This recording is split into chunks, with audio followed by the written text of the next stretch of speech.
I'm Rabbi Danny Saxton. Welcome to this week's episode of 3 Minutes of Torah Wisdom and Wonder.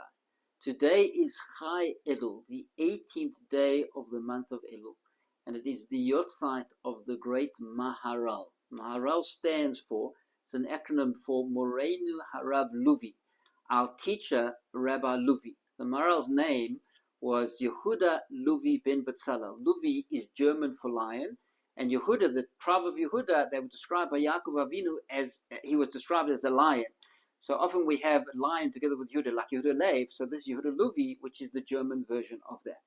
The Maharal was born in Poland in 1512, and he became a rabbi of Nikolsburg in 1553. He remained there for 20 years, and then moved to Prague and became the chief rabbi of Prague from 1573 till the end of his life in 1609. The Maharal's great genius was he was able to explain the depth and the meaning and the power of the words of our sages. Our sages is the term for Chazal, Chachamenu Zichron Livracha.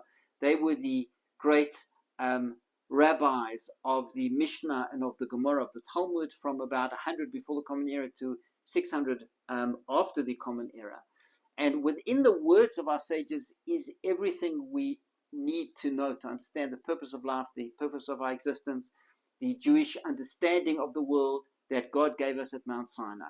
And the Maharal, like nobody else, is able to unravel those layers and explain to us in magnificent terms we could relate to, what the depth of Judaism is, what our sages are teaching us. So in the short time we have, I'm going to give you one example of that, but there's so many hundreds and thousands of examples in the great writings of the Maharal. Maharal wrote 11 Sforim that we have. I have the set over here of the Maharal.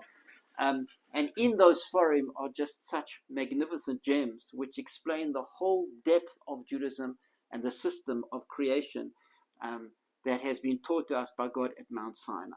So the one example I'll share with you is that we know that when Abraham received his bris, had his bris, so God promised him the land. The Midrash over there, Midrash Rabbah, Bereshit Rabbah, says that those who have the merit of the mitzvah of circumcision, bris milah, will merit to inherit the land.